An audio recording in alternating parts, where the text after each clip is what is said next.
Okay, so the next step in this is to redo this wiring back here into something a little bit more acceptable, and you know I can't live with it like this, so we're probably gonna have to disconnect our internet in the process, and it always takes forever to get back up. But I'm gonna get back here with my zip ties and try to get this mess into something, even though I don't even have all the stuff yet. I can pull the wiring from here back to the wall and then just leave it back here till it's time to go up to the TV, but that's the opposite way to do it, so I cannot do that.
Amazon just got here and delivered the 4K 75-inch Omni TV, and it is looking fly in the living room. But that thing has to translate to that wall, so we're gonna see how good that fits.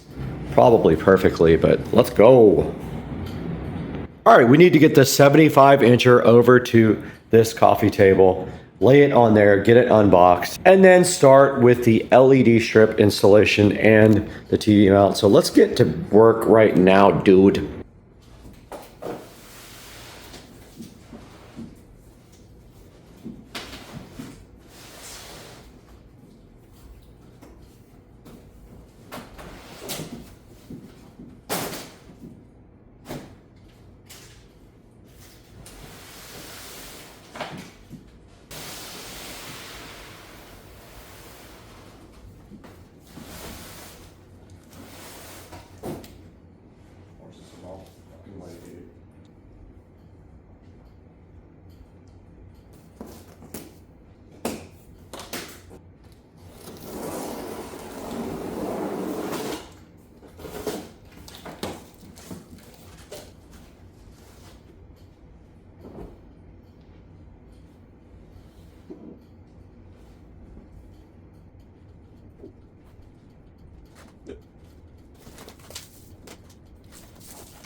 We got the TV packing materials out and in the trash, and we have the TV left over. So now we have two missions.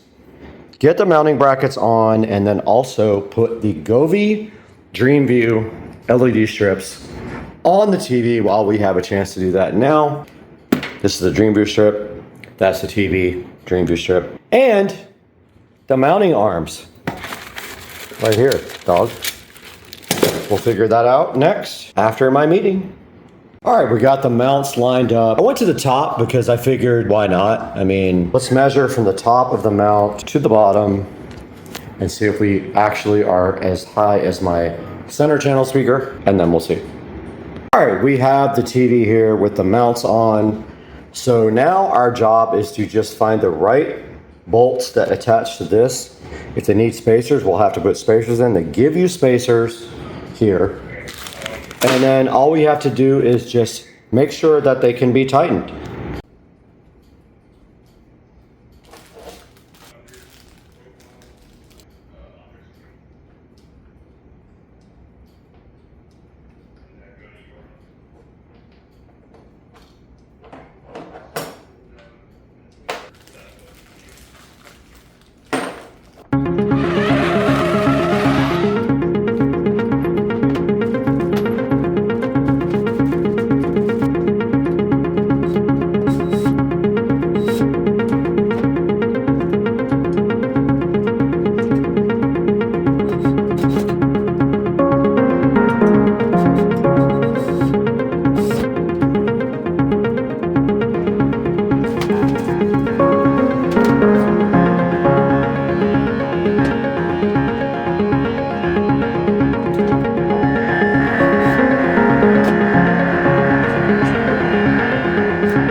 So we measured from the mount to the bottom of the TV is going to be 13 inches. So we have to actually do 13 inches on the wall above that speaker, but we're going to do 14-ish. That should put the TV perfectly above the center channel. Guys, we have the socket set for the mount, and we are just going to center this over the center channel and go ahead and mount the TV mount with this bolt right here. 4 of these bolts and this impact driver, 50% here and here, halfway between the two. Let's get busy. All right, so we need to measure 50% of this. 78 divided by 2. Activate. Whoa, that's good enough. You go up at least 3.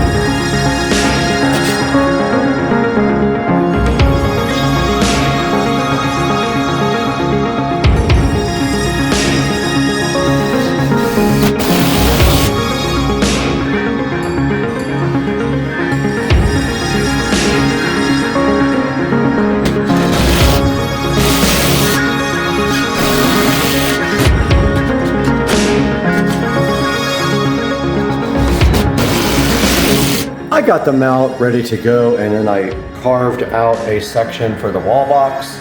So now all I have to do right here, right now, is cut that box out and put the box in. So let's get that done now. Let's get that drywall saw up.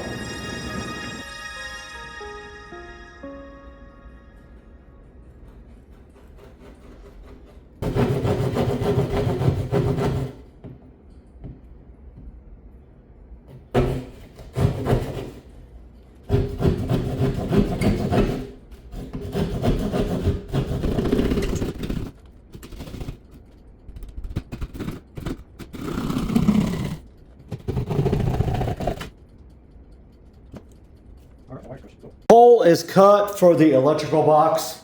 We have the box here. We don't have the wall plate. It will be here later today. So what we have to do is make sure that we have everything punched out so we can get wires through it. Leave it outside. Oh, we're not gonna be able to mount the TV till the wall box gets here though. Dang, son. These things come like this, but you have to kind of punch out the boxes to put wires through it. So you punch out the feed right here. Otherwise the wires can't fit. So all we have to get through here is power and HDMI and network. So we need 3. And see what I did here?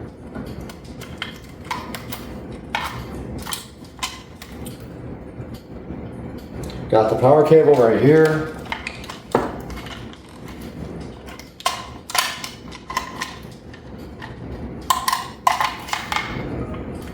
That is tight. Super lucky that we have access here, but yeah. We got it. We got it, dog.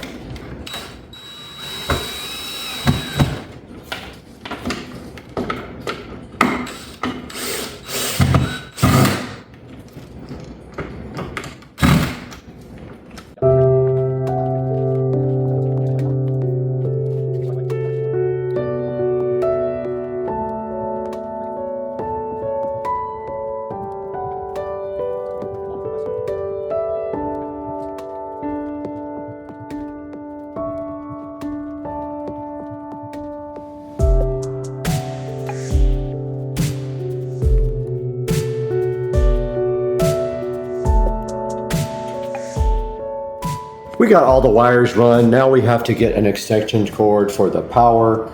I'm sure I have one in here somewhere. Power cord isn't long enough. It comes barely out of there. So let's just go ahead and run this inside the wall. We got power ran, we have Ethernet, we have HDMI. That's all we have to run to this guy.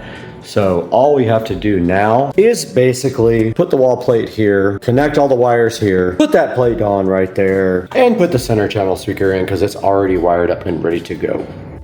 Let's get this center channel installed. We have every other wire ready to go.